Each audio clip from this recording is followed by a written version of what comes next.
What up? What up? It's your boy Pharaoh Lum, back for the first time with something brand new. This is the inaugural first episode of the Hood Otaku podcast. Thanks. I'm here with my homie, you know what I mean, Bilal Ray, and we got our new addition.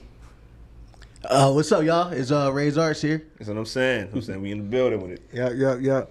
So this is definitely a special edition because we're just starting something new. Because honestly, I don't know if y'all knew it or not, but we super into anime. We do talk about it a little bit, but I can't say super. Super's relative. Yeah, super's relative. Super's relative. We think we super I never into had anime. the contacts. I never really did. No, cosplay. you meet a nigga who gets some anime cologne and you like, you know what I mean? Like this, you don't know what this is. This is the Gojo's scent. Like, nigga, how the fuck would you know? Nigga? I'm not that they deep. got your ass, nigga. The fact that You smell like a hollow purple and shit. But yeah, so today we just gonna get into really what Raze Arts been working on, but also just some of our favorite animes and some of the things that we are excited about this year and coming up. Yeah, for So sure. I just want to start off by you walking us through your creation and what inspired you to become a mangaka. For real. Man, being called a mangaka, that's a tall order, but I appreciate that, man. But yeah, no, the project is called Twilight Angel. Yeah. It's about two brothers whose father got murdered by an angel when they were younger. 10 years later, a mysterious girl comes saying she has answers, but in order for them to get them, they got to go to a world of angels and demons. And they don't know if they're going to find answers or destruction, but at least one of them's with the smoke.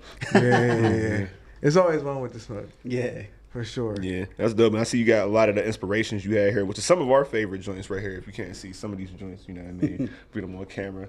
Kingdom Hearts, a little classic, you know what I mean? One of my favorite, Full Metal Alchemist is probably, it might be my number one most recommended thing for people who's like, what anime should I get into? It's not even though it's my favorite, but it's always just one of my favorites and it's always up there. The story is just I feel like it has something for everybody. And obviously, you know, Michael Jordan.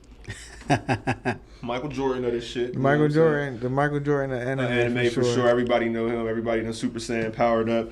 So all of these come into play with inspiring you. And I already know. If you know Ray, you already know.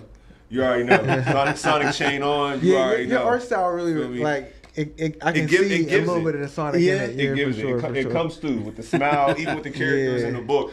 You know what I'm saying? Like, it comes through and it's like, I got to finish. I'm halfway through. I've definitely been enjoying it for real. Like the work Appreciate and everything. Because me, when I have a long story, like even with long mangas, like when I hit that first manga and I see 67 pages, I literally know it's going to take me a couple days. Because I'm like, you miss detail in certain shit. You know what I mean? You miss detail in certain things. So I be wanting to really absorb, you know what I'm saying, everything. But just the quality and everything. And I told you, some of the fourth wall, like little breaking jokes that I haven't seen that gives me that American comic book feel is what I've really, really been enjoying it and shit. And even you going to Japan though, bro, like how was the trip? Did you just want to go to Japan just for the culture or really just to fortify your craft? What was all the reasoning into you taking the trip to Japan too? Man, so Japan was amazing. I went as a leisure trip, but I don't know how to actually just do leisure trips, right? So I went out there and I talked to a couple galleries, namely Somac Gallery over in Harajuku.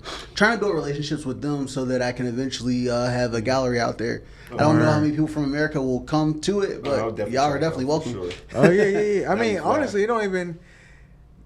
I feel like, you know how you gotta leave your city to kind of get some notoriety in your city. I feel like in the art world, it can be like that for a country as well. You know what I mean? Because like, even think about it, like all that touring acts who got felonies that can't leave the country, it's different for them than it is like, oh, I got shows out in Japan. I'm doing like international acts is a different level than, you know what I mean? I can fill up the PPG, but it's like, can you fill up the whatever PPG is over in Switzerland? Right. You know what I mean? So like having something in a different country, regardless of who, you know, from America really goes over there, is just a flex in itself. Like, nothing's solidified yet. I'm still building those relationships, but things are going pretty well. And I'm heading back in October, so I'll be able to follow up and check in with them then too. Word. So what's your favorite thing you reading right now? Like what you reading? What y'all reading? Chainsaw Man is probably my favorite manga right now. That's so crazy. Chainsaw Man and Dandadan. I don't know how I forgot about Dandadan. Dandadan's crazy. You know what? I was reading Dandadan. I stopped not because of anything in particular. I think that I just was it's finished. So when something not finished, but I'm so far behind. Yeah. So I'm kind of like, well, I'm right after. I don't want to spoilers. Spoilers. Spoilers. I mean, fuck the spoilers. Spoilers. And I'm terrible at remembering names right now. I don't know what it is, but the character that was the childhood friend. Yeah. What's his name? I forgot. Gigi. I'm like deep into after his like transformation. It's like they, the challenge got the kid under control. So he's chilling a little bit. You know what I mean? And I kind of stopped right there, but I'm gonna get back into Dawn to Dawn.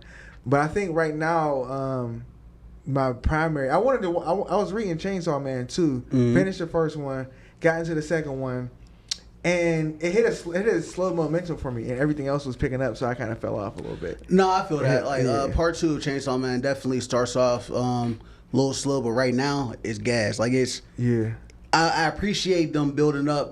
Me and Lum were actually talking about this before the camera started. Like I feel like anime feels like. In manga, I feel like they have to be so high octane, so fast now that they don't actually take time to build the characters and to build the worlds. And Chainsaw Man took a different approach with part 2. Okay, check it back out, you'll like it. Okay, I worry about the author, the mangaka for Chainsaw Man. I'm not gonna hold you between Chainsaw Man, bro, and Fire Punch, bro. Because Chainsaw Man, Fire Punch was always way sicker, way deeper than fucking Chainsaw Man to me with just some of the shit. Just got into but now it's like, oh, okay, Chainsaw Man, you're trying to cross over a little bit because Fire Punch was like.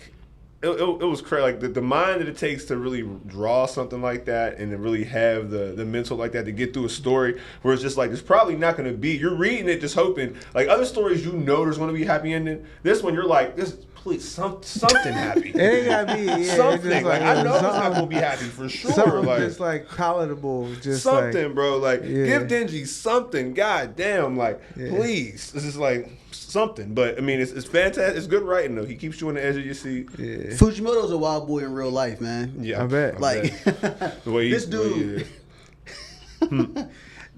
had a fish, right? The fish died. He goes to bury the fish, which like that's weird, but like some people do that. Yeah, like your pet, Yeah, for whatever reason, the fish couldn't stay buried, so this nigga decides to eat the fish. After it's been dead been dead and buried. I don't know how long. Too long. His girlfriend, he gets sick afterwards. Of course. His girlfriend's like, what's wrong? He didn't confess. And like, I think they actually ended up breaking up because he told her like, yeah, I ate the fish that I buried. Like, he just... he is dingy. Yeah. He is dingy. Yeah. I get it. He is dingy. He identifies with dingy. Yeah. Which makes him sick. Which makes him sick. Because dingy is a sick boy, bro. He's when we first get introduced to him, I'm like, yo, this thing is nutty. Like, and I thought it was because not a lot, but some animes start off with an MC that is a little over the top, and then they scale him back a little bit. Mm-hmm. Like Asta's voice.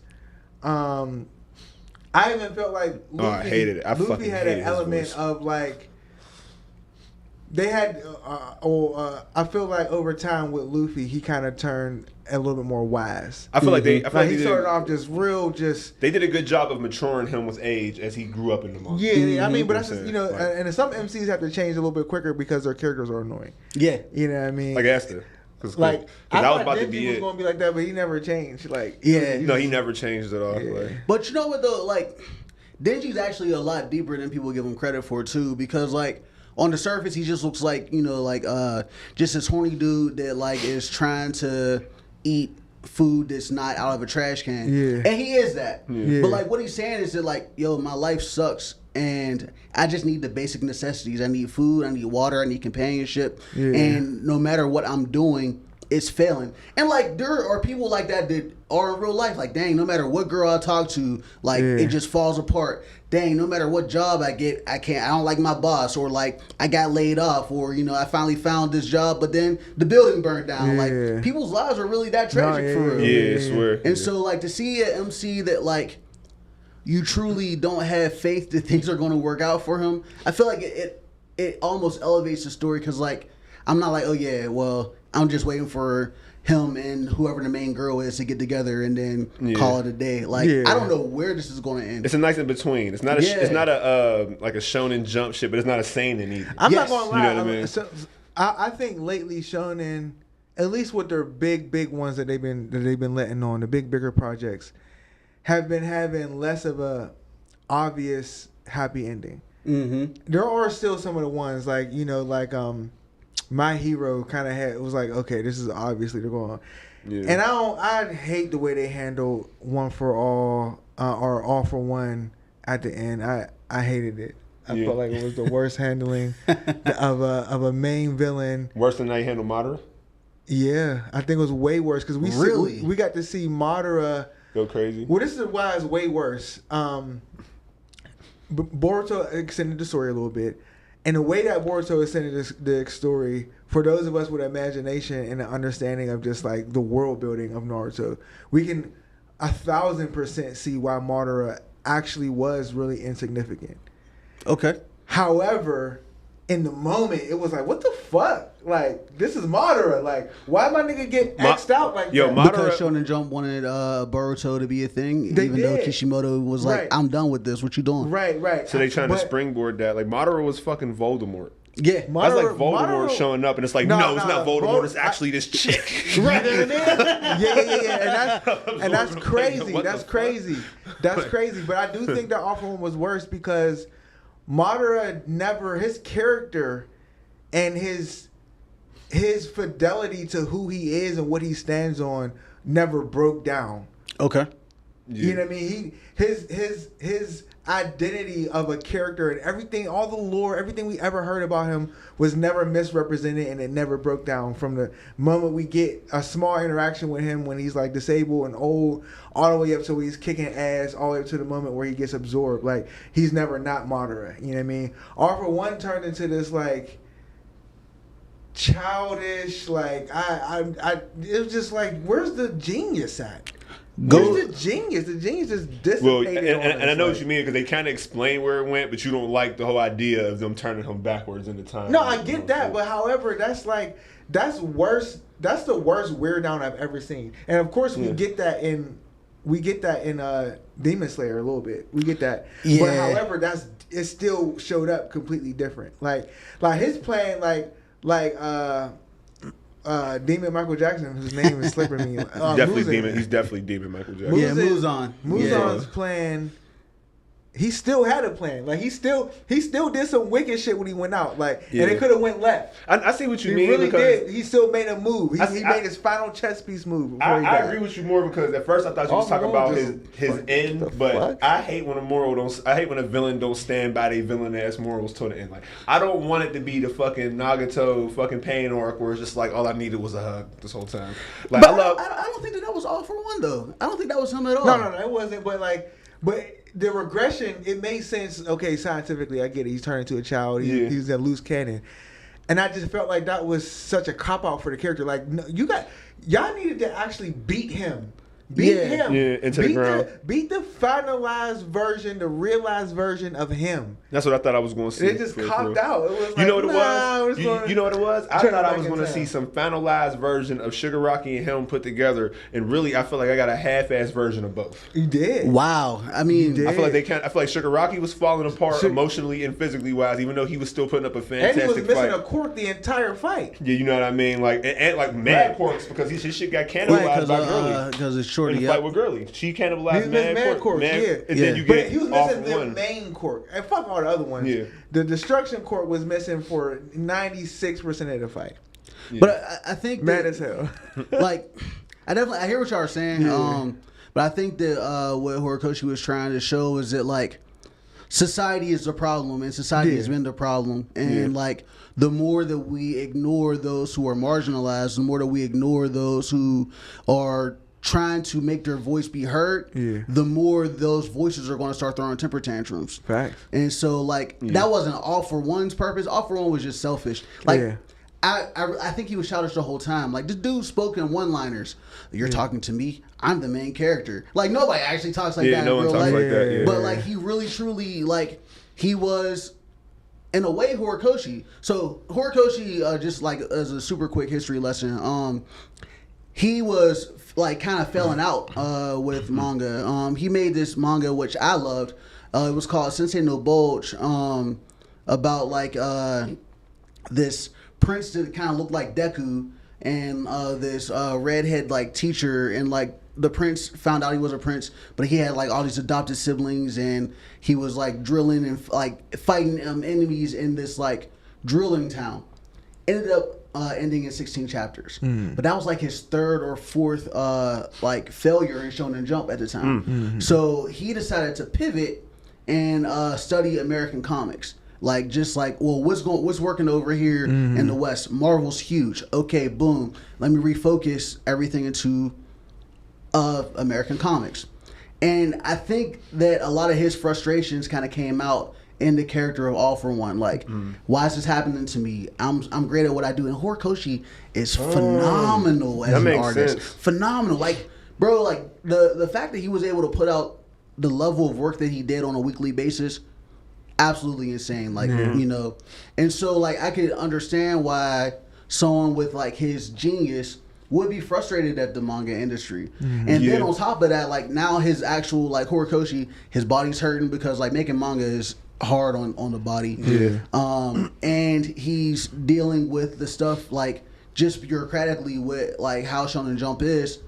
I will put that all on my character too. Like he's frustrated, and that's why All For One was so childish, because like I don't know about if y'all ever do this, but like with B, there are some times where I look at certain character traits, I'm like, damn man, that was petty, but I did it anyway. You know what I'm saying? Like, and it's like sometimes as artists we kind of put that in other things. Like there's a ton of me even in my book as well. I respect that, and I respect that.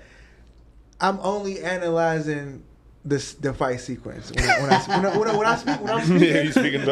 I'm only analyzing the fight sequence, because I never feel that the overall meaning behind mangas is ever something that I'm not interested in, or I don't find to be interesting, or even just like correct in certain instances. However, when I look at the ending of a manga, I feel that the resolution needs to be one that deals with the problem in its entirety. Okay, what do you think the problem of My Hero was? Well, the problem was society. However, the creation of All For One, or All For One existing, was never really addressed, because he wasn't just the cry out. He used the people that were crying out. We never really get an explanation or addressing of how we, like, of the people who are All For One-ish, if at all. You know what I mean? Like, I feel like, and we didn't really need a deep explanation into people in those mindsets if we had a full, complete defeat of him. You know what I mean? And I feel like the defeat of him was really like, I felt like it was a bit of a cop-out, but I completely understood how it happened. And I really just wanted to see Deku win a fight against one of his villains that were at their peak. Because Deku's story reminds me of, it's a realistic story, because not all the time is the MC gonna reach a peak level to be able to fight all the peak enemies at their peak.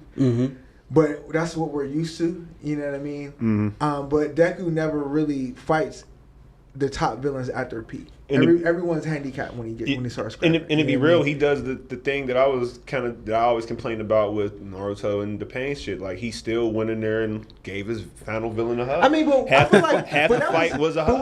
But we knew that from episode 1, though. They gave us that from episode 1. How he saves Bakugo lets us know that that's exactly how it's going to end. It's going to end with tears. It's going to end with compassion. Like, you know what I like. And I will give Shigaraki credit, because like he went but he didn't go. He shed a tear and cried with him, but he did at the same time. He's like, no, nigga, remember me like this. This is how I am. Don't try to fucking make me into something different. But I like somebody who don't go like Sukuna. I like somebody who's I'm unexplained. I have no excuse. I'm coming to kill. Oh, you want to know if you can get? You can't talk to me about nothing.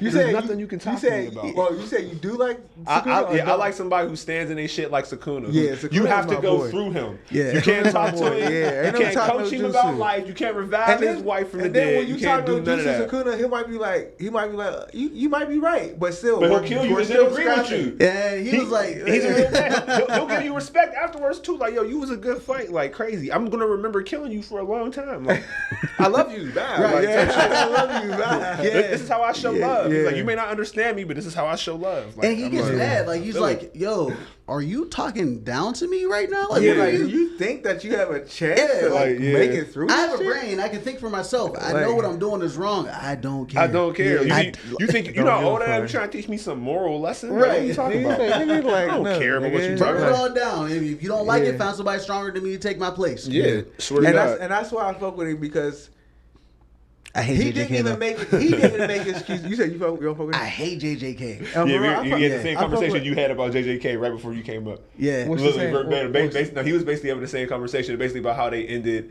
in after Shibuya incident. Yeah. He was saying, I Yeah. would say JJK for me because who's JJK's mangaka? Akutami? Akutami. Yeah, Gege Akutami. Yeah, Gege Akutami. yeah. Because I call him Gege. I will say the one I don't know if there's ever going to be anything ever with that again, but I will say it's the only ending to a manga that I've had that had loose ends that I would be excited to see readdressed.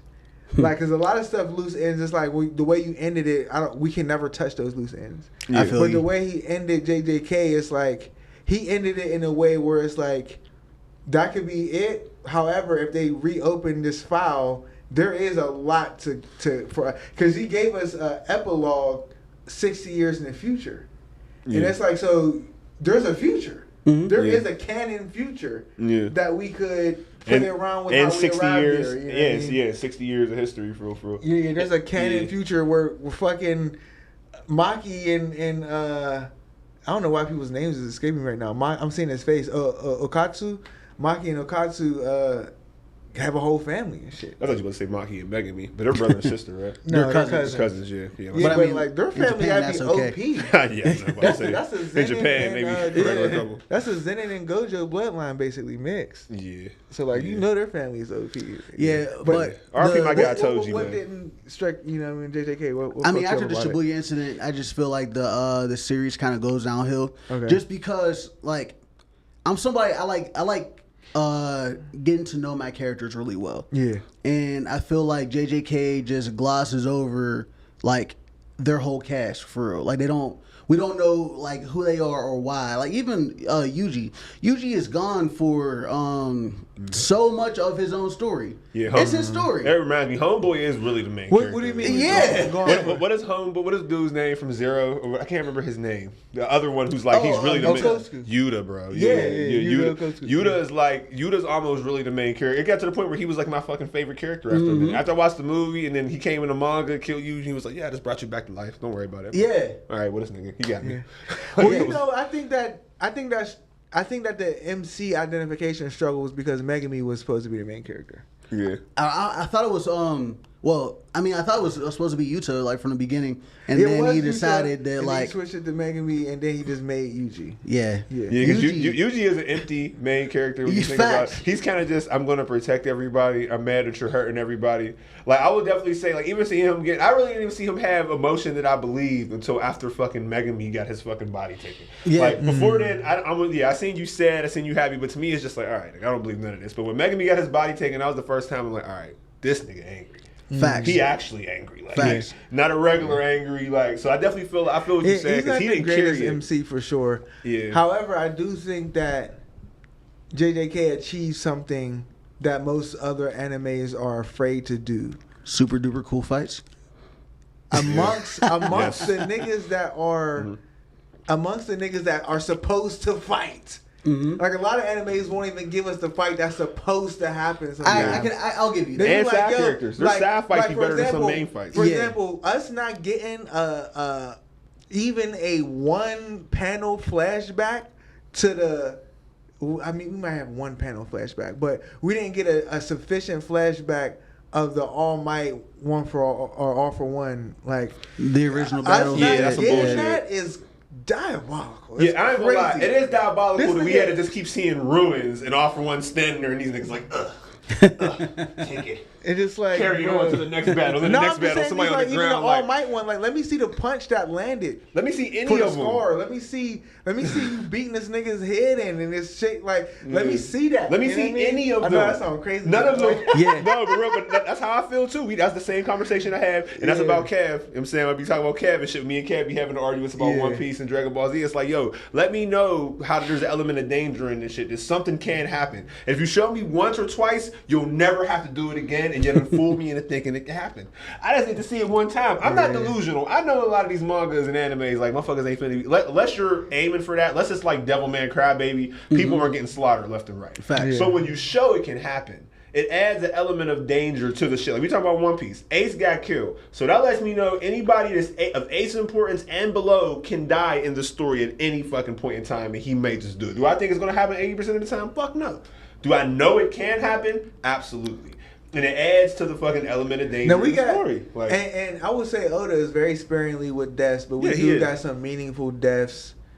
A lot of them off screen, most of them off screen. And he makes you, and the deaths he shows on screen, he makes you feel them. He don't rob you of them, like show you in the shadows. You know, some mangas they'll be like, take care of yourself, son. And you'll see a dude in the shadow. You'll see a bunch of other shadows shooting. Like, he made us look at Ace die slow. Yeah. And I feel like like, you know what I'm saying? I feel like he might regret that. You think? I don't know if anyone ever asked him, but I feel like he might regret that only because we haven't gotten an on-screen death ever since, and that was literally Pedro. Like, I counted. Yeah. I counted. Pedro was like, but the thing about Pedro dying is like, oh, and to me, homeboy from Wano, the flashback. Homeboy from Wano, the main dude. Oh, okay. Yeah, Kaido boiled that man alive and then shot him in the fucking head. But I mean, like, spoiler alert. Even like Dofi's not a spoiler. Even Dofi's brother, like when he died, like, oh my bad. No. Yeah. Well, like even Dofi's brother, like like his death was. Was hard to watch. Was a meaningful one. You know what I'm saying? Yeah, like, sure. And that was a flashback. Like that, we didn't have to spend a whole lot of time with Law to see like, oh, this is his family. Yeah. I mean, Law had a whole plan to get back. Like his whole link up with Luffy was to get back. So I thought he ended up being one of my favorite characters in the show as soon as I seen him too. Room, all that room. I'm like, this motherfucker is. So you read One Piece? No. Okay. No, I'm actually. Momosuke just got kidnapped in Wano, so y'all just spoiled me a little bit. But it's all good. That was my fault for not being caught up. That was the goal. I said it before the podcast. Yeah, because I was plus like this is my field, so I'm gonna run into spoilers every day, whether I want to or not. Yeah, I was talking about trying not to spoil shit for everybody. I brought up JJK. I'm like, because for instance, there's some people who are still just waiting for a new season of JJK to come out, so I didn't want to get into the Gojo. I mean, fuck that. Yeah, because this is we not. I don't think that this space is a spoiler safe space. Of course, for our cast, it can be. But for people watching, I don't think it's for the clips that do have spoilers in there, I'll try to remember to put spoiler on the clip. Everything probably has spoilers. But yeah, we probably ain't gonna remember to say people who never watched. Exactly. This is a spoiler show. We getting deep into anime and manga. We watch a lot of anime and manga. He is a mangaka. He don't like that title. We will keep throwing it out there too. I love it. I'm just like it's an honor. Yeah. I mean, honestly, bro, to draw, to think of, write, draw, and finalize over 60-page creation, because even when it comes to music, like niggas be like us for example, it's like, all right, I'm doing this music thing, and it's like, oh yeah, you doing this music, but hold up, nigga, like I wrote, recorded, mixed, and put out multiple projects. Like I don't gotta be nothing else. I did this shit. Yeah, right. I swear to God. I did here's the proof. Like the proof is right there. Like you know what I mean. So, but at the same time, I was gonna say I think you'll be if you do keep reading One Piece. We are into some real hardcore rocks. We into some shit. Rocks. Like right now. You heard the name Rocks. Yes. Okay. Yes. So they giving us. We know what it look like. Everything. They gave us the face reveal. They get face reveal. The full frontal face reveal. Half of the power reveal. Like, and it's definitely getting into some super deep. That's one thing I like about One Piece. It's like there's so much shit I want to find out about One Piece. What the actual One Piece is might be number 10 on my list of things I need to see, because I need to see Dragon completely out doing a bunch of dragon ass shit, fighting, having a conversation with his son. Yeah. I need to see Emu and figure that out. I need to figure out what exactly the devil fruits are and where they come from. I need to know everything about the Void Century. All these things in my mind rank above whatever the fuck the One Piece is. I don't think Luffy's going to become king of the pirates. I don't think he is either. And I think that's okay. I don't think that's actually his goal. His goal is to be the most free. Yeah, exactly. And I think that, like, you know, there's so, like, people have ideas on what they want to be when they grow up, like when they're a kid. But then they experience life and, like, find out, oh, you know what? This is actually a better path for me. Yeah. And I think that's what Luffy's going through. Yeah. Like, Oda's a genius, man. That man been cooking for 25 years. Bro, this is the best meal. Cooking. Yeah. You know what I mean? I want to actually touch on something that you brought up earlier with Ace. Like, not only did we see Ace die, but, like, Luffy, we actually got to grieve with Luffy.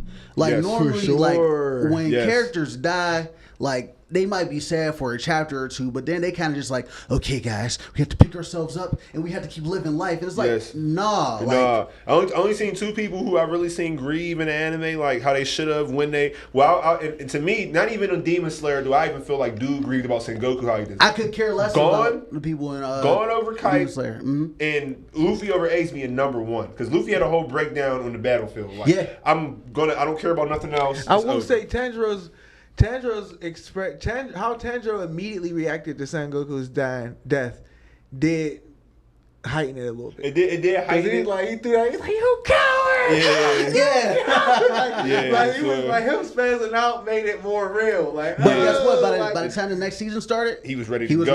Right. He was ready to go. And that's what. And Luffy had to go to the island and cry for a month. Yeah, and him having to be reminded by somebody of why you have to keep going. Like it wasn't like Luffy wouldn't have arrived at a place where he would have been like every other nigga was just like, oh, they were dope at one point and then now he just but him getting reminded by Jinbei, like, yo, like, you still got your crew, nigga. Yeah, you still got people out there. And that's the other thing about One Piece that's different with me with their crew is for some reason the rank and file of One Piece just fucking appeals to me so much. Like when I forget what episode it was, what arc, but when I seen somebody threaten Luffy one arc, he was just kind of looking at him and they threw a punch and Zoro or somebody blocked that shit. Like, hold on. What makes you think like you can just like swing on my captain? Like, what's up with you? What type of time is you on? Luffy will just be looking at him like, and I'm like, this is the fucking Luffy I need. The nigga at the top of the shit. Like, man, Zoro is like top 2, number 2 of all time. I'm gonna say he's one of my favorite anime characters in general. Bro. Yeah, because he's one of my favorite anime characters in general because he could arguably before what we're talking about before Gear 5th. Yeah. And I don't think that is necessarily true, but someone could make an argument that he might be able to tie or possibly beat Luffy in a fight. Okay. And it's interesting to see someone who isn't necessarily a subordinate in power to the main character be submissive to the main character's goals and dreams and stuff. Yeah. He'll check Luffy. I mean? Like he'll be like, "Hey, you made these rules." Like even with Usopp, when Usopp was tripping, he's like, "You made these rules. Like you gotta actually uphold them. Like you want us to follow you. You can't just waver because somebody's mad. Yeah. Hey, shit or get off the pot." Usopp, you know what I'm saying? Like, I thought he was really going to leave because, like, it was. I thought it was too. It was that real. If they would have wrote Usopp leaving and like going to fucking join Blackbeard or something, that would have been. That would have been crazy. That would have been crazy. That would have been crazy. Crazy, bro. I'm glad Usopp's still there. I'm glad they kind of need Usopp because Usopp is like, I feel like he's the one that pick up the pieces when he can. Yeah, like at the very Usopp's the person who reminds you how dangerous shit actually is. Right. Right. When they're going into some shit, and Luffy's like, immortal dragon from the demon zone? Yeah. Fine. Usopp's like, immortal dragon from the what? Right. You know what I'm saying? He gonna let you know, like, this shit dangerous. Is Usopp the coward or is he just being real for real? Yeah, like, he's a regular nigga. He's a regular nigga that probably can't, like, Usopp is a regular nigga that probably can't lift half this shit that Zoro lift on a regular basis. Bro, Zoro he's lifting 900 pounds. He's a regular human being. He's like, bro, y'all are monsters. He be saying, he usually use that word, like, y'all niggas is monsters. They're monsters, like even Sanji is a fucking monster. He's a monster. Sanji gets a bad rap. I think that Sanji, I'm trying to say something without spoiling it. I do think that Sanji has conquerors. Speak free, bro. You're good. All right, I think. Wait, where you at? He's in Wano, bro. Yeah. Oh, you're in Wano. Yeah. We're So fast. yeah, we can talk. Guys, we can talk all about it. Okay, I think All Sanji has Sanji's- conquerors. I think he has conquerors, but something happened recently in the manga that made people wonder, like, if he does have it, because there's someone confirmed Zoro to have it, which we already knew because Zoro uses it. He just doesn't know that he's using it. Yeah. But neither did Luffy at first. Neither did Luffy at first. But Luffy knows that we know now. Zoro gets talked bad to by OG for not knowing he uses it. Yeah. He gets like, you're supposed to, who are you supposed to be the fucking number like, 2 to the like, emperor? You right. don't fuck. What you mean you don't know you're using it? Right. He had to just be like, like, my yeah, bad, yeah. type shit. And Like, but yo. Sanji asked him like, "Yo, do I got it?" And he's about to kind of say something, and he gets interrupted because he was like, "At least 2 of y'all." He said something like, "I don't know, have conquerors or use conquerors or whatever." And then Sanji's like, "Yo, what about me?" And it's like everybody's like, "Yo, they like Oda really be like." So he be like, yo, me too. Dirty. I think he was like, not you. He's looking at Zoro like, yo, why ain't you? Because he keeps trying to compare because they were arguing. He's like, one of you has Conqueror's Haki. Him and Zoro were arguing like, I know it's me. I know it's him. He's like, no, it's the green-headed one. And Sanji's like, yo, there ain't no fucking way. But I do think, I don't think he's going to get demoted. He didn't say that he didn't have it. Yeah. I think he just said Zoro did. Well, no. This is what he said exactly. And I'm going to dive into why I think this is interesting. He told Zoro that his body is used to conquerors. That's what he said. He said your body is used to it, and it made me wonder: did he not address Sanji because Sanji don't have it, or did he not address Sanji because of Germa and his body is already used to using it? He just don't know how to use it because he's been experimenting properly. Yeah, you know what I mean? Because he said that like, yo, your body has become used to your using your conquerors. And then Sanji was like, "Oh, what about me? Like, do I got it?" And it's just like, I feel like what he was about to say to the niggas, like, "Nigga, your body been used to using conqueror." It's like, no, he just experimented on. So it seemed like he's used to it, and his body probably is used to it. He just don't know how to wield it properly. Yeah, you know what I mean? Yeah. But I thought Sanji's backstory was incredible. Like it was. He's a perv, and like he does a lot of stuff that you definitely shouldn't do in real life. But he's also somebody that like you really feel for him when you get to see like the different things he's been through and the different things he's overcome. Like even like before we knew about his dad and like how he was treated, at home.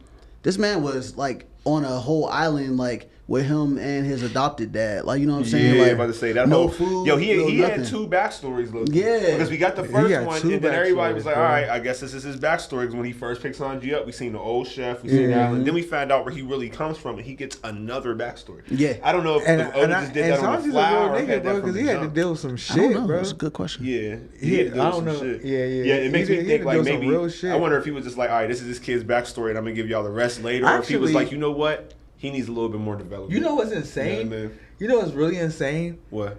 Out of every single person on the crew, Luffy got the funnest backstory. Yeah. Luffy's backstory has yet to give us tragedy. Yeah, you're right. Besides him almost drowning and being mad but at that wasn't even really tragic. That's just one of the moments. It was like, oh fuck. It was just kind of his parents we still don't know who his mom is, so maybe her backstory is tragic, and maybe how he got there may have been. But as far as his actual childhood, the shit that he actually experienced, him stabbing himself in the fucking face was the worst shit he went through. And that wasn't even like, and he did that willingly just to prove a point. Exactly. Well, losing Sabo was pretty tragic. Sabo. Losing Sabo was tragic, but then you found out he's remedy. That's true. That's true. Then he shows up with a top hat on. What's up? He's like, it's me, nigga. Like, it's remedy. And then it's like, all right, cool. But like everybody else, Nami shit fucked up. Yeah. Robin. Zoro shit was like, Zoro shit fucked up too. Cause it's like, yo, like, how she, like, what happened? Like, how she died? Like, you died on me. You know what I mean? And then Zoro shit fucked up. Robin shit. Terrible. Yeah, terrible. Robin shit is terrible. The worst backstory. Chopper shit ain't that fly either. Chopper shit ain't but Frankie's backstory ain't that bad. Frankie's ain't. He was mad. It's not. He was chilling. Yeah, Frankie was having a ball. Yeah. Frankie was like a leader of his own little clique. Right. Frankie was fat. But who knows, girl? We might fucking find out something crazy about Frankie later in the fucking Frankie shit wasn't that bad. I still say Luffy's was sweeter though. Luffy's probably was sweeter. And then Usopp was in. I mean, yeah, his dad left him. Luffy didn't even know his dad left him. But that's standard. That's anime standard though. Parents leave when you 5. Yeah, figuring out your own little nigga. That, like they really be wilding with that shit. They really be wilding with that shit because that is anime standard. Somebody had. Go ahead. I feel like. So I thought about this the other day. I was watching this anime on Netflix. It's like Tengen Anki or something like that. I've been reading that. I'm about to start watching this shit too. Yeah. The first episode was you're paint by numbers. Like you could just guess. Oh, dad's gonna get die. out of her, dad. Yeah. But like, dad. Real talk. Parents are gonna get in the way, and they have to. Yeah. Like, if I have a kid, I'm gonna have to. Like, if my kid is somebody that's like has this great destiny. Nah, I gotta get in the way of that because, like, I don't want you to fall off a cliff. Like, there can't be parental supervision in anime world. There can't be. Yeah, there can't be at all. Like, unless they're terrible parents, like on Mirai Nikki. But other than that, like, and I feel like there gotta be somebody who does it well. Like, cause like I would take notes from Last of Us. Okay. I would take notes from Last of Us where it's like it's. Because what they do is they take the parents away and then they give the MC a tutor anyway. Yeah. No one has really been bold enough to make the parent the tutor, except for Baki. Yeah. Man, kinda. You think? His mom, like I liked Baki's mom. His dad is, but his dad is still a level that he has to beat. Okay. Yeah. And he's never truly absent. I was about to say. He's more so like, I ain't going to be around until you get to a certain level. But he still be pulling strings for his son. Like, he still be there for real. But he don't be there like a real father. But could you argue the dragon's doing the same thing? Which dragon? In One Piece. That dragon? Yeah. Dragon is definitely doing the same thing. He got the moniker Deadbeat Dragon because... Yeah. Not because of his parenting style, but because of his lack of consistency in the show. Okay. Yeah, and I agree with that. Like, he's behind the shadows, but he's still doing stuff. Yeah. Whether Luffy he's realizes actually it or the not. best parent outside of outside of Ace's mom. Rose D. Portcast is probably the, and she didn't really get a chance to be a parent, but doing what she did was next level. Like holding the baby for what, like 14 months or some shit. Yeah. Just to prove, just to show it wasn't Goldie Rogers.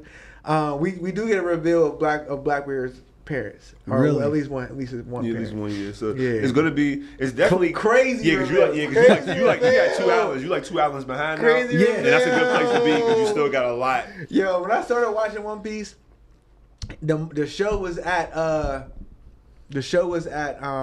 Doflamingo's art. What's that island? I forgot the name of the island. Dang, that's crazy. Yeah. It was just there. Dressrosa. Dressrosa. Well, it was at Dressrosa, and I had started on episode 1, so it was like 700 episodes plus in, and I caught up before the fight was over with Luffy and Doflamingo. Bro, let me tell you how he literally caught up. When I was reading One Piece, I got all the way to the point where Whitebeard died. That was the first time I ever even spoke to him about One Piece. The fact that he flagged me till this day is still like the most unbelievable shit because I didn't stop. Because there was a point in time where even when I stopped, he was just still on it. Because I remember that was the convincing thing for me to be like, yo, bro. Because until I got the Whitebeard, I was telling him about it, but I'm like, yo, listen, bro. This nigga Whitebeard dad, he may be the hardest motherfucker that I've ever seen in any anime anywhere. And he's like the hardest. And before I knew it, I felt like it was 2 months. And he was like, yeah, Whitebeard dad was crazy. And I was like, what the fuck? No, because like Whitebeard is one of the only One Piece characters that I feel like could potentially solo some of the other versions. I love the Whitebeard. Yeah, especially a prime Whitebeard because you see Whitebeard when he was old and sick. He was sick when he had that fight in the war. He had an oxygen tank. Getting it cracking. Like. So yeah, that's meaningful. What was I gonna say? I don't know. I don't think it was about One Piece though. Oh, what anime was the one that made you say at this moment I'm going to continue watching other animes? Fullmetal Alchemist 03 for sure. Mm-hmm. I talk about it all the time because I feel like everybody looks at Brotherhood as if it's like the standard, and it's really good. Like Brotherhood's fantastic, follows the manga, does a great job. But 03 is so moody, but also like with 03, I feel like you're in the mud and you're trying to find your way out in a way that like really speaks to me, just different things I went through in my life. And I tried to emulate and improve, or not even improve, but like add to that formula with my writing style as well. Okay. Yeah. See, for me, it's Naruto Shippuden. Okay. Naruto Shippuden. I didn't watch Naruto. Yeah. I wasn't into anime when Naruto was on TV. I mean, I did the typical Dragon Ball Z. Mm-hmm. And for people that grew up watching Dragon Ball Z but haven't watched anything yet, don't tell me you're an anime fan. I don't like Dragon Ball. You're crazy. You're not an anime fan. It's the same thing as people that watch like. I seen Avatar. It's like that's cool. Like you seen Avatar is dope, but like you can't watch one and then you know what I mean. It's like watching one rom-com. Say I love rom-coms. It's like no, you don't. But whatever. When it came to Shippuden, I just identified with Sasuke so much. Okay. Not because I never really agreed with anything he did, but I identified with the type of character he was, which was someone who was super willing to walk the dark path, super willing to walk the uncomfortable path. You know what I mean? And so much so that he got to a point of where he was just intentionally putting himself in the dark path. And he would like there would be opportunities like, hey, you can come over here and hang out. He's like, fuck y'all, ain't never hanging out with y'all niggas. Yeah. It's just like, he was just the coolest motherfucker standing on that roof. It's just like. But he also was very purpose driven. I think he was the most purpose driven person in the entire show. And I say that like really think about it. Like outside of Madara, nobody else was more purpose driven. Everybody was reactionary. I mean, let's think about something. The main character's purpose was him. Yeah. That's what I mean. Yeah. The main character's purpose was him. Was him, basically. Crazy. And that was one part of the show. Damn. And just to go into mine, because I would say mine was kind of the same, because obviously I grew up on Dragon Ball Z, and you catch other shit. Gundam was big for me as a kid. I love Gundam. Which one? Wing and G Fighter. Okay. G Fighter too, because of how abhorrent the fucking designs were. Like they had the Kenya Gundam, it was a zebra, and they had like it was crazy. Yeah. But like I would say the show that really got me wanting to watch it again as an adult probably was Shippuden too, just because I came up in the era where, like I said, you weren't dying in anime. Like everybody I seen die in Dragon Ball Z came back. Yeah. Minus Radix, and they really just like they made us feel that one. You know what I mean? So when I first started watching Shippuden, I was watching when Jiraiya got killed. That was the first scene I put on. And the complexity of the fights, first off, had me fucked up. Because I'm used to watching... I gotta go back. I had to go back. Because first, I'm used to watching punch, punch, punch, punch, beam fight, punch, punch, punch, punch, beam fight. Maybe once in a while a nigga pull out a sword that don't make no difference, or a staff. Maybe a power pole, something like that. These niggas, Jiraiya's like, all right, I'm going to put some hand signs together, and my hair is going to jump out and grab you, then I'm going to summon a giant fucking wolf to throw you on the ground. I'm going to ignite my hair with fucking oil and gas, throw shurikens at you, all time. I'm going to have this frog flank you, and he's going like, it's just like... Bro, I'm having a giant frog flank you and hop around fighting you on a giant frog, and the frog got his own sword. We have to. You have to think 3 steps ahead while your body. You got to think on 3 while your body's actively doing 1. And that complexity with anime fights was some shit that I ain't never seen. But really, the thing that got me not to go back to what we was talking about before and just being loving the violence and shit was the fact that Jiraiya actually fucking died. Yeah, and that was the thing that made me be like, but then they remedied that. I didn't know. No, they did not. Well, I mean, yes, they did. They did. They did. Kinda. That's Boruto. Kinda. That's Boruto. Yeah, that's Boruto. Naruto. Naruto. That nigga was dead. So I get hot thinking about Jiraiya's death. Only because, like, if he was in Konoha, he could have came back, but he was in the village hidden in the rain. So we can't find his body, man. They found his body in Boruto. Yeah, one nigga. We really need an explanation about how this nigga Ahmad is finding everybody's body. Yeah. Why do you know where niggas' bodies be at? I don't think he human or something. You found an ancient nigga's body. I promise you, there's way more to him than they're letting go, bro. And shout out to Boruto for taking 9 years to get good. Congratulations. But it's good. Wait. The manga was always decently heat. It was the massive filler.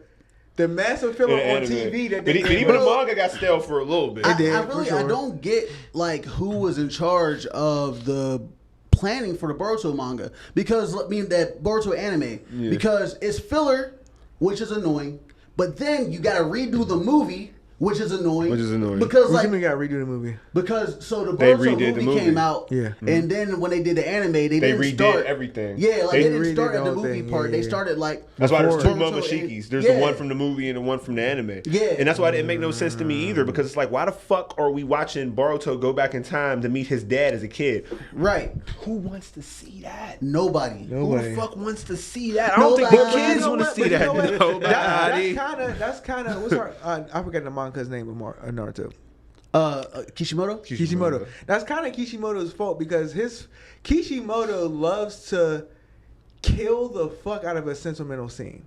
So because he set that standard, the studio can then make all their fillers just that. I gotta disagree with you, bro. Kishimoto was already done with the Naruto universe. Like that's why he didn't step back into Boruto until after they tried to kill off Naruto, and they're like, hey, we'll kill off Kurama instead. And he figured out a way to remedy that. They tried to kill off Naruto, and that's why he came back and just like... Yeah, remember, what was that, Baryon mode? Baryon mode. That was supposed to kill Naruto. Yeah. And Kishimoto ended up stepping in like, okay, I'm gonna have to supervise this because what are y'all doing to my world? Like, I went on vacation to fucking I went to the fucking Fiji Islands and came back and niggas was like, oh, you're killing Naruto?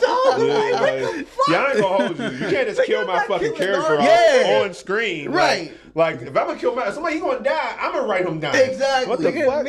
Me. So that's why they removed him from the story. How they did. Yeah, right. I can see that. But even like with the sentimental stuff, like the Naruto manga is pretty like streamlined. Like the anime just takes a long time because like it does. Like so. The culture with anime is way different now than it was back then. Like back then, you're having a weekly anime, regardless of how far you are caught up to the manga. That's why we had like such big pacing issues in Bleach. Mm-hmm. Like these niggas were literally fighting Ukiura, and then the next episode they're genies. Like what are you talking about? The fight's not even over. Yeah. But like they were so close to where the manga was, they had no choice. Whereas in Naruto, they just did like 100-some episodes of filler to give Kishimoto time to write in the manga. Whereas now, they'll just put the anime on hiatus. Like, hey, I'd rather you don't give me that fucking bullshit. Man, it'll be back. The Infinite Dream, when niggas got wrapped up by the tree in the manga was too fucking... It wasn't even 2 episodes. It was more like 9 panels. Yeah. In the real life, it was 42 episodes. Yes. Of niggas being... in the dream of the bro, that is crazy. That shit really blew me, bro. And I was like, yo, so I get, I understand. However, because of that, I wager to say, for information purposes, not necessarily for enjoyment or for like context, and kind of for context, for information purposes, you can watch Naruto Shippuden and not watch Naruto. And the reason why is because there is so much recall. I didn't watch Naruto, bro. There is at so all. much we know everything that happened. Yeah, so much recall to the important moments of Naruto throughout Shippuden. Yeah, I never saw that Sasuke versus Naruto fight when they were kids. Yeah, but I know that's terrible. I seen it. Me either. But I can tell you exactly how I moved from Naruto. Sasuke. Yeah. And I ain't gonna lie, man. One thing for Naruto Shippuden, I gotta admit, it got on my nerves. The whole time, it's like, yo, nigga, just find another motherfucking friend. Sometimes it's like, listen. Like, find another fucking friend. I understand. I'm gonna do whatever. Like I said, me and B, we always bring our friendship up because we've been tight for so long. I've been tight with this niggas. We've been like 15, 16. We about to be 40 in a half a decade, probably both of us. Yeah, hold on for the 40, bro. Hold out. We about to be 40. Not really. Not yet. Damn, man, y'all 40 as hell. For context, when I was a decade. For context, when I was 28, I was telling niggas I'm 30. So now you can kind of guess. I'm 35. So just put my shit out there. But at the end of the day, if me and him and was cool with another motherfucker who was also our third best friend, and we all tight, and we try to go get him back, and he pulls a knife out and tries to slit her throat, I'm like, all right, B, I'm gonna holler at you.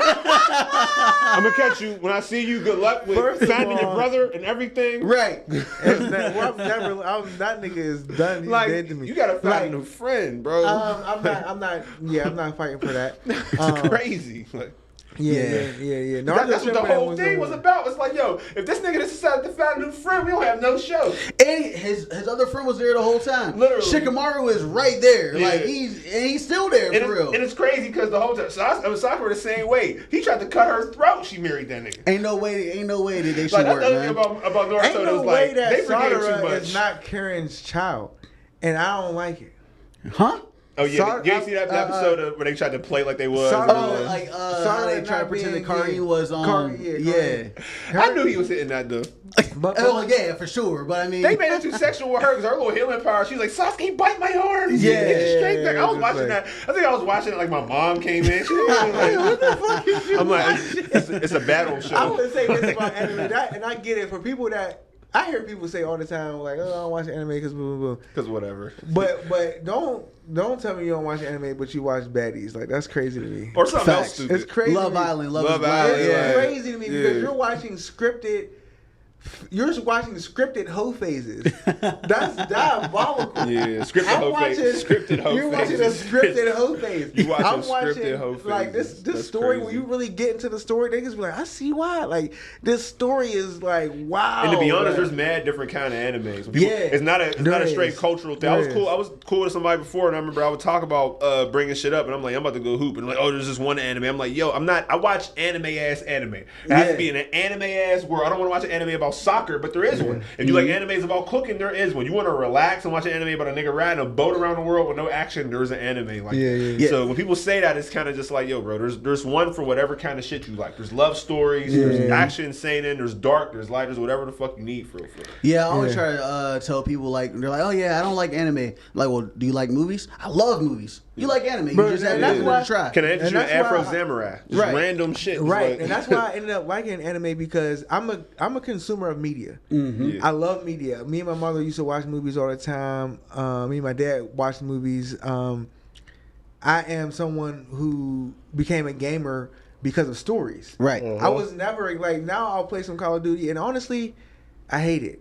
I don't hate it in that I hate the game, but I hate that I don't like playing a game for dopamine, for quick dopamine. Like, and that's kind of what Call of Duty does. It is fun to shoot and kill and all this other stuff. However, I started gaming for God of War. I started gaming because of stories, like I've been gaming before Uncharted, but stuff like Uncharted, Horizon, the Tomb Raiders, like Last of Us, like that's the shit I love. Like, give me a story-based action games. You know what I mean? Story-based action games. What is an anime other than a story-based action game that you don't really play? Like, but it feels like a game because it's so animated. And that's that's why I feel like they translate so well in the games. You can know the whole story, but it's like, I want to play through this story. I went right out the studio and bought Gundam Breakers last time I was here. I might walk in and see if they got another game, just because it's like, I used to watch the shit when I was a kid. I'm gonna make some shit. I used to build these motherfuckers, and but I agree though, them stories be key. I talked to a lot of my homies. I'm like, there ain't no way y'all spending $800 on the system to play 2K and Call of Duty. Facts. Do I have 2K and Call of Duty? Absolutely. Bro, but I need other shit. You just put something in perspective for me. I ain't gonna lie. And today I thought about, and it sounds crazy, but today I literally legit thought about breaking my PS5. Damn, why? Why you think about it? I thought about breaking my PS5 because sometimes I feel like it's too distracting. Like, it's in my studio room, and there's no other room really suitable to have it. My studio room, I don't want to have my game system in my studio room. I need to rearrange some things in my house and figure that out, right? However, because it was just like, yo, like, I was upset at myself for not refocusing quick enough on certain other tasks. But I don't play the game obsessively, but when I do, like, it's almost like when you eat sweets. Like, when you have a cookie, you're going to have a cookie for the next 3, 4, 5 days. Right. You know what I mean? And it's just kind of like that. And then you'll be straight for a week or two, and then you have a motherfucking cookie, and it's like, I had a cookie 3 days in a row. I had Milkshake Factory 2 days this week. You know what I mean? It's kind of like that. But I wanted to ask too, what anime are y'all? All right, I'm gonna give you a person. I'm gonna give you identity, right? Yeah. A person you work with, they're into the same live action TV shows and media that you're into. And they say, "Yo, I've been wanting to get into this anime whole thing. Like, what should I watch? What you giving them? What you telling them to watch?" Really just depends on like what type of shows they like, right? Like, so like if they like, oh yeah, I love CSI. I'm like, okay, go watch Psychopaths. You know what I'm saying? Okay. Yeah. Or like if they're like, oh man, I really love Chucky or Annabelle or something like that. Okay, cool. Watch Higurashi or Tokyo Ghoul. Like, you know what I'm saying? Like, it really just depends on... Or Monster. Yeah, Monster, bro. Yeah. Monster is incredible. Monster is... If you like great. horror, I think that's the place to be. You know? Yeah. I think you're right. I think it does depend on who it is, who I'm talking to. I would definitely say when I'm talking to somebody who's like you're your average, because the show is hood otaku. So when I'm talking to somebody who's like your average hood nigga, somebody who grew up like me around the areas we grew up in, who's really trying to get into Afro Samurai is always like my go-to. Samuel Jackson plays the main character. Soundtrack's crazy, animation's crazy, story's fucking crazy. Yeah. Has every trope, and it's an anime-ass anime. Like they did a great job on it, but I feel like it's an easy entry pass. There's also another anime that RZA was a big part of. It's like a movie. Samurai Champloo? Nah, I believe it's called. It's like 4 letters. And I might not be. You talking about I think it's motherfuckers. Motherfuckers, yeah. Oh, that was with Ben Staples. Yeah, Ben Staples was in it, and that shit was RZA fire. played. That shit was fire. I feel like that just a great. It's almost like the hood story done in an anime way with a lot of supernatural elements. So I believe those two, like Afro Samurai and the Motherfuckers, which is like 4 letters. You type in RZA anime, it'll pop up too. Yeah, but those two, and also we'll try to put them whatever the actual name. I'm gonna make sure when we post, we put below the shit. Yeah, okay. But yeah, I feel like those two are great entry level animes, especially if you come from like a lot of black culture, you into a lot of shit like that, and you just in the hood, like, well, I don't really watch anime. Afro Samurai, man. Afro Samurai is definitely a classic. Afro Samurai was amazing, and it inspired anime. I've had an anime in my head for years that I'm trying to make. I don't want to say my idea for real, not about what the anime is, but how I want to actually put it out to the world. Okay. But I do have an idea for an anime that's heavily inspired by Afro Samurai. In that, Afro Samurai gave us such a quality story with so many black characters, and it had black people represented in a way where they didn't look stupid. They didn't look like white characters with black skin. You know? Yeah. All right, so since we got like probably 5 minutes left before we go, what's y'all anime? What are y'all watching recommendations right now? Like what you watching, or what would you recommend somebody to watch this year that's coming up? Okay. Shit, watching all the shit that I like right now, all the shit that I really like right now, I'm reading. Yeah. Well, one of the things you read is coming out as anime this year, probably. What, Kagurabachi? I would say Kagurabachi. To me, Kagurabachi does what JJK didn't do. Okay. Which was give the main character is still a bit aloof in a way, but he's purpose driven. Like Yuji didn't really have a purpose. For real. His purpose was to see how he could potentially die a good death. This character his purpose is smoke. Yeah, his purpose is smoke. And I think they do a great job with bringing a sword-based anime to us in a fresh way. Yeah, you know what I mean. Real fresh way. Like Demon Slayer did their thing, and then. What other sword-based animes are there really like heavy? Bleach. Completely different from Bleach. Comes back. Actually, should have came back. Did it come back already? I'm gonna check. Yeah. For part 4. I hope so. I'm about to check today since you said that. But I know they were supposed to come back. But what's one of yours? I know we only got a couple minutes left. Right now I'm watching Superhero X, which is I've been watching this. The animation takes a little while to get used to, but give it a try. It's really good. Yeah. What am I anticipating? The Chainsaw Man movie come out in October. Yeah. So like if you're not reading the manga, that next arc that happens in the anime, it comes out in October. Nice. Yeah. Right, shit. Mine's definitely the same. Two reading recommendations, and they're both dropping animes this year. Chojin X and Gachi Akuta. Gachi Akuta? Oh, yeah. I bother him about Chojin X all the time. I randomly send him pages. Yo, look at this. And I feel like Chojin X and Gachi Akuta are two mangas that I'm reading. Both those shows are coming out this year. They both have super original plots with power scaling and worlds that I've never ever seen before.